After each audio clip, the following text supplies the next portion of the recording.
इस कहानी के सभी पात्र और घटनाएं काल्पनिक हैं, जिसका किसी भी व्यक्ति या घटना से कोई संबंध नहीं है।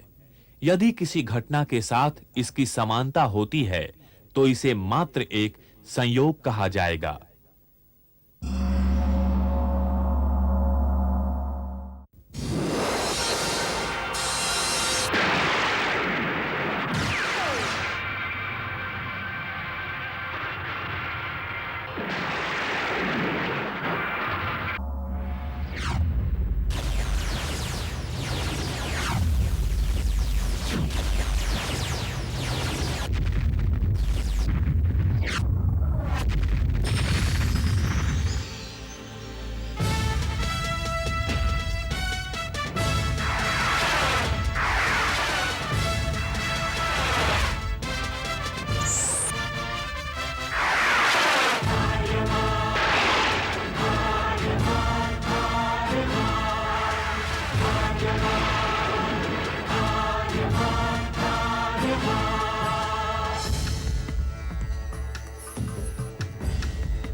दिगंत और अनंत तक गूंजायमान है।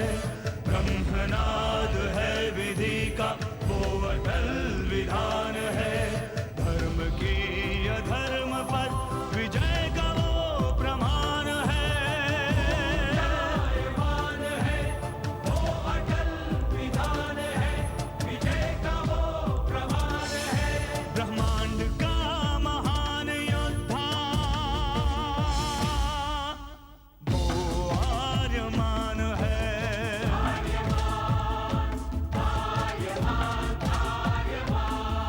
ब्रह्मांड का महान योद्धा वो आर्यमान है।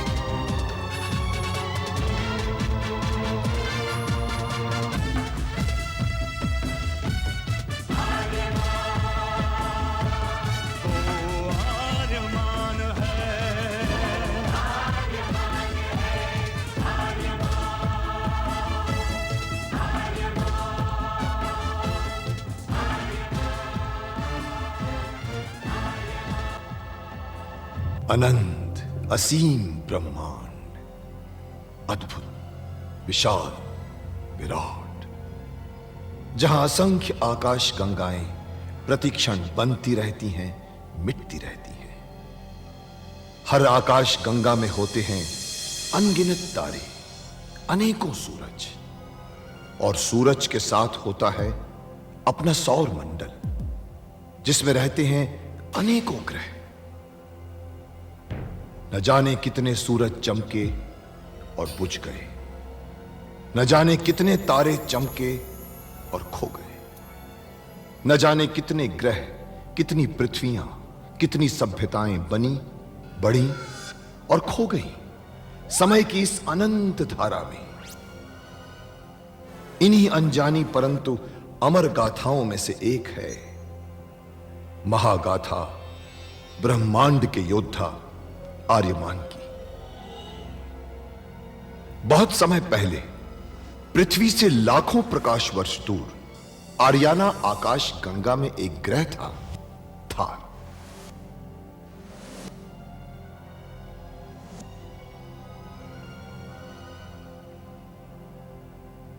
थार एक रेगिस्तान था, पानी की बूंद नहीं थी, फिर भी पूरे ब्रह्मांड के लिए मूल्यवान था थार, क्योंकि थार में थी ऐसी खाने जहां से दुर्लभ जीवनदायी पदार्थ निकलता था, जिसे थारस कहते थे। यह किसी भी ग्रह की जहरीली से जहरीली हवा को भी रासायनिक प्रक्रिया से प्राणवायु बना देता था, जीने के लायक बना देता था। कहावत थी, थारस जिसके वश में, पूरी आकाश गंगा उसके वश में। आर्याना आकाश गंगा की संरक्षक संस्था ओमियान के नियमों के अनुसार थारस को कोई भी व्यक्ति अपने वश में नहीं कर सकता था। यहां तक कि थार ग्रह का राजा जारांत भी नहीं। राजा होते हुए भी जारांत अपना राज्य गणतंत्र प्रणाली से चलाता था। खानों से निकलने वाले थारस का 25% भाग ही थार ग्रह के हिस्से में आता था। बाकी का हिस्सा ओसेक अंतरिक्ष संगठन में चला जाता था। ओसेक आरियाना आकाश गंगा के व्यापारियों का संगठन था और जिसका संचालन अंतरिक्ष में बनाए गए एक कृत्रिम ग्रह ओसेक से होता था।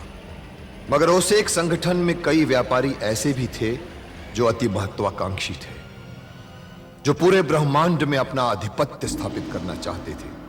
परंतु जब तक ओमियान था तब तक कोई कुछ नहीं कर सकता था। ओमियान अंतरिक्ष के लोगों की संरक्षक संस्था थी, जो अंतरिक्ष के निवासियों के हितों का पूरा ध्यान रखती थी और अपनी शांति सेना के द्वारा संपूर्ण ब्रह्मांड में शांति और व्यवस्था बनाए रखती थी। इसी ओमियान संस्था का अध्यक्ष था महान होशिंग। होशिंग जिस ग्रह पर रहता था उस ग्रह का नाम था गुरुक्षेत्र, जहां आज छिड़ी हुई है एक महाजंग।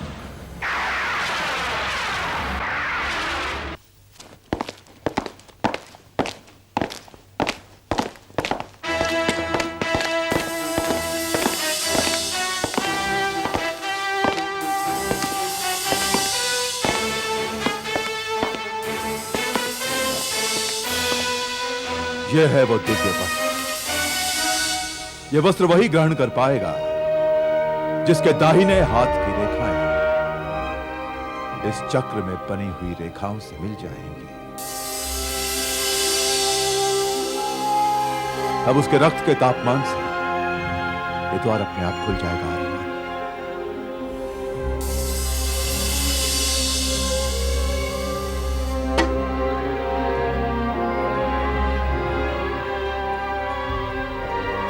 मेरे हाथ की रेखाएं नहीं मिली, नहीं खुला जाए। अब तुम अपना दाहिना हाथ इस चक्र में रखो।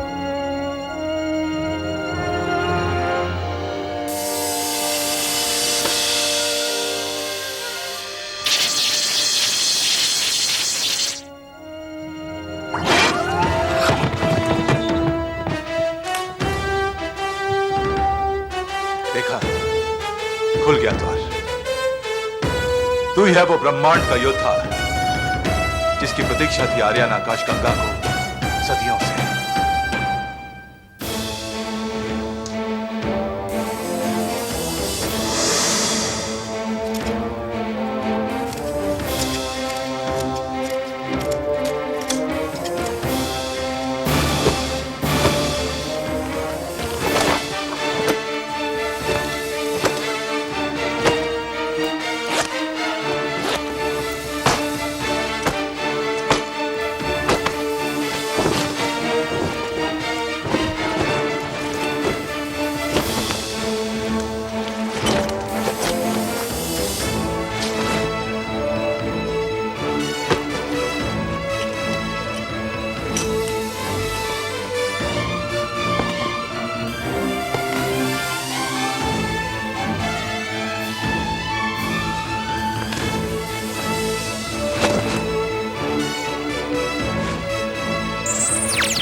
क्षमा करना गुरुदेव, मेरा मन मेरे वश में नहीं है। बार बार मुझे धार की ओर खींच रहा है। मुझे ऐसा प्रतीत हो रहा है कि मेरी मां बंधनों में तड़प रही है, बार बार मुझे पुकार रही है। मुझे लगता है कि वो घोर कष्ट में है। उसका कष्ट मुझे चैन लेने नहीं दे रहा। मैं थार जा रहा हूं। आपके आशीर्वाद से मैं अपनी मां को मुक्त कराकर शीघ्र आपके दर्शन करूंगा। इस धृष्टता के लिए मुझे क्षमा करना गुरुदेव।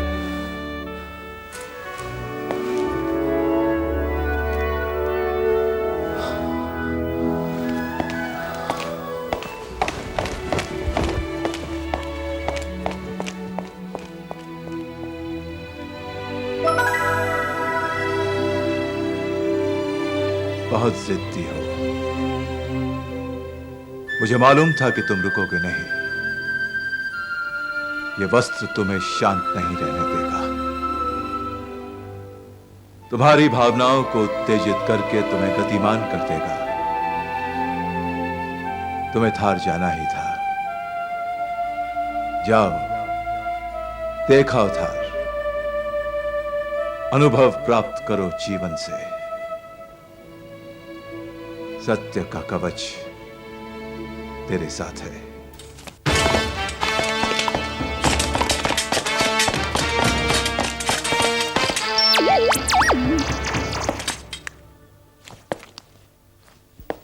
टोबो, गुरु आज्ञा तोड़कर थार जा रहा हूं। गुरुदेव पूछे तो बता देना, बहुत जल्द आ जाऊंगा। तुम कहां मेरे साथ साथ चलोगे? मैं तुम्हारे साथ आया था मानता हूं, पर इसका मतलब ये तो नहीं कि मैं जहां भी जाऊं तुम मेरे साथ चलोगे।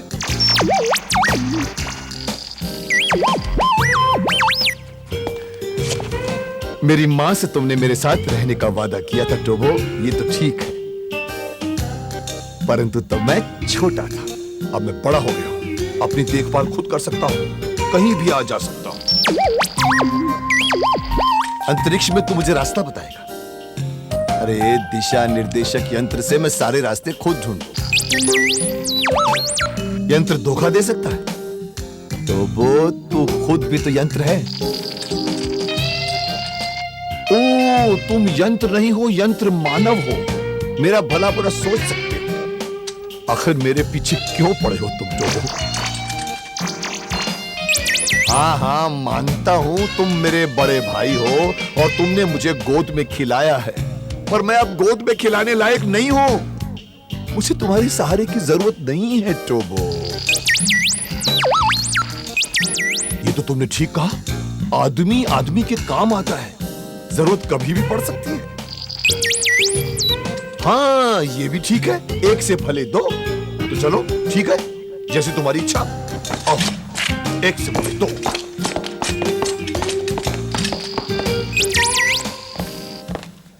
कहां चले? अंतरिक्ष यान में।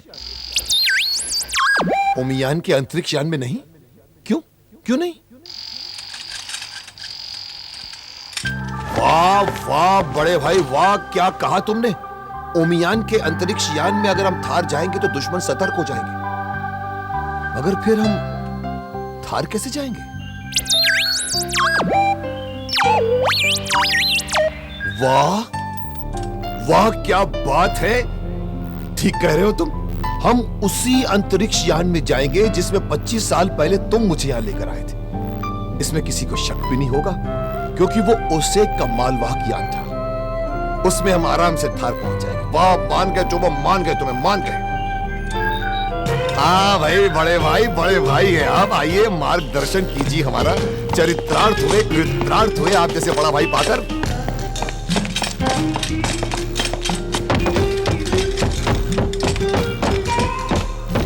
अरे अरे अरे, आप चालक की जगह पर क्यों बैठने लगे? अरे अब आप जाकर आराम से बैठिए। इस छोटे भाई को भी कभी सेवा करने का मौका दीजिए ना। अरे मैं आपसे भी जल्दी ले चलूंगा, मुझे शीघ्र थार पहुंचना है। जाइए, बैठिए वहां पर। अभी भी मुझे दूध पीता बच्चा समझता है।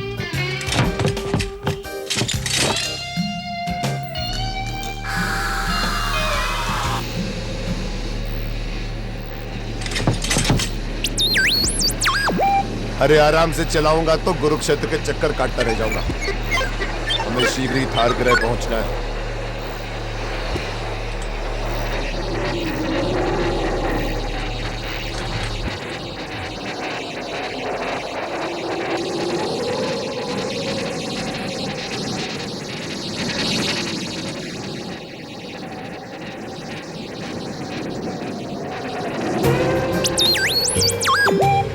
वैन को दाहिने मोड़ूं? थार तो बाई तरफ है, दाहिने क्यों मोड़ूं? अरे जो मंजिल बाई तरफ है उसका रास्ता दाहिनी तरफ कैसे आ सकता है? तुम्हारा दिमाग खुल गया, तुम उल्टा रास्ता बता रहे। जो उल्टा है वो सीधा, जो उल्टा है वो सीधा कैसे हो सकता है? लगता है तेरे को पूजा खिसक गया। तू चुपचाप बैठा, मेरे पास वक्त नहीं है, मुझे बहुत जल्द थार पहुंचना है। खामा का तू चक्कर बाया रास्ता ठीक है, मैं बाया ही लूंगा। जो उल्टा है वो सीधा है। लटे जा रहा, लटे जा रहा, लटे जा रहा।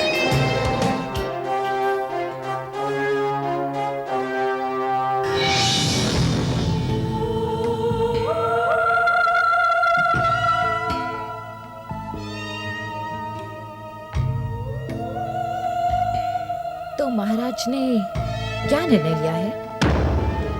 कैसा निर्णय नासा? थार के भावी सम्राट का। थार के भावी सम्राट होने का पहला अधिकार आर्यमान का है नासा। और यदि आर्यमान अपने इस अधिकार का उपयोग करने में असमर्थ हो तो थार कब तक अपने युवराज के लौटने की प्रतीक्षा करता रहेगा? तुम कहना क्या चाहती हो नासा? आर्यमान या तो खो चुका है या मर चुका है। उसके स्थान पर आप मेरे दुर्दान को युवराज पद दे दीजिए और उसे ही थार का भावी सम्राट घोषित कर दीजिए। यह संभव है नासा। क्यों? दुर्दान आपका पुत्र नहीं है क्या? हाँ हाँ, दुर्दान भी मेरा ही पुत्र है। तो फिर दुर्दान थार का भावी सम्राट क्यों नहीं हो सकता? क्योंकि दुर्दान मानसिक और शारीरिक रूप से राज्य संभालने के योग्य नहीं है नासा। अच्छा, तो आप राज्य चलाने के योग्य हैं? मैं योग्य नहीं, मैं केवल थार का सम्राट ही नहीं, तुम्हारा पति भी हूं नासा। और मैं आपकी सिर्फ पत्नी नहीं, थार ग्रह की सम्राज्ञी हूं महाराज जारांत। और दुर्दान मेरा पुत्र है। तुम साफ साफ ये क्यों नहीं कहती कि दुर्दान के नाम पर तुम स्वयं शासन करना चाहती हो? राज्यसभा के अधिकांश सदस्यों की भी यही इच्छा है। मेरे जीते जी यह संभव है नासा। राज्यसभा बहुमत से आपके ऊपर महाभियोग लगाकर आपको शासन करने के अयोग्य सिद्ध कर सकती है। कैसा महाभियोग?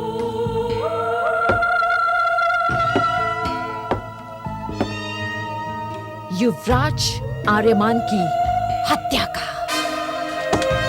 आर्यमान की हत्या? तुम पागल तो नहीं हो गए नासा?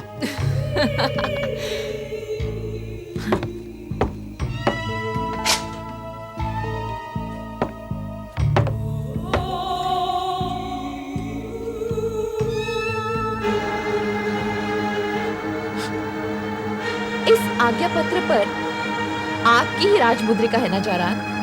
परंतु मैंने जिस आज्ञा पत्र पर हस्ताक्षर किए थे उस पर तो यह लिखा था कि युवराज आर्यमान को थार वापस लाया जाए। और इसमें लिखा है कि युवराज आर्यमान की हत्या कर दी जाए। नहीं। शुक्रांत के कुछ रसायनों का चमत्कार है जारांत, जिससे कि पुराने अक्षर मिटाकर नए अक्षर लिख दिए गए हैं। और इससे राजसभा ने भी देख लिया है महाराज। क्या अब भी तुम दुर्दान को थार का भावी सम्राट बनने से रोकना चाहोगे?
सैनिकों,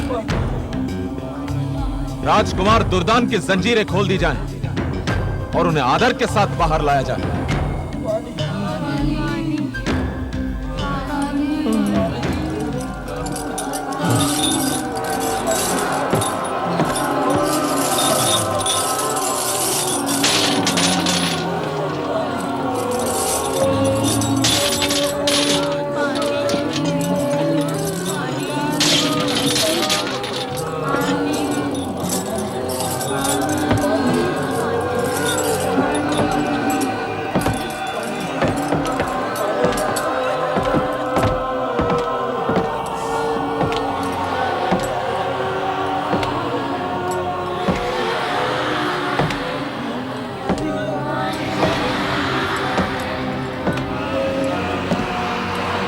आइए राजकुमार दुर्दान, राजमहल आपकी प्रतीक्षा कर रहा है।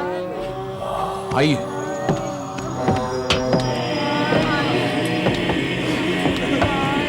आइए।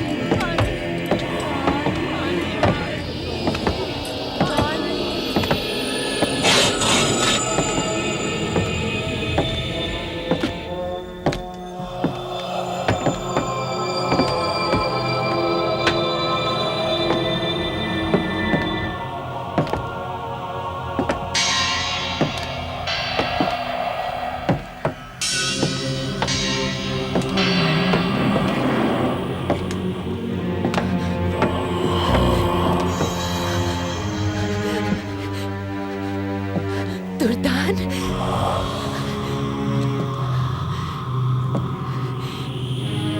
दुर्दान, तुम सम्राट बनने जा रहे हो दुर्दान। मैं दुर्दान, मैं दुर्दान, दुर्दान, मैं दुर्दान। हाँ, तुम दुर्दान, तुम थार के नए सम्राट। मैं सम्राट, मैं सम्राट। तुम दुर्दान, तुम थार के नए सम्राट।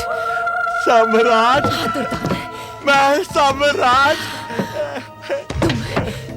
तुम नए नए राजसी वस्त्र पहनोगे, तुम सिंहासन पर बैठोगे, मैं सिंहासन, तुम शासन करोगे। मैं शासन, तुम शासन करोगे। सभी राज कर्मचारी झुक झुक कर तुम्हारा अभिवादन करेंगे। शुक्रांत, महाराज दुर्दान का अभिवादन कराओ। जैसी आज्ञा महारानी। थार के होने वाले नए सम्राट दुर्दान को राजपुरोहित शुक्रांत का प्रणाम। फिर कहो। थार के होने वाले सम्राट दुर्दान को राजपुरोहित शुक्रांत का प्रणाम। फिर से कहो, फिर कहो, फिर कहो। राजकुमार दुर्दान, आपको कल राज्यसभा में यह घोषणा पढ़नी है। ये कैसे पढ़ सकता है? इसे पढ़ना नहीं आता। राजज्ञा तुम पढ़ना। शुक्रांत, महाराज दुर्दान के लिए नए राजसी वस्त्रों का प्रबंध किया जाए।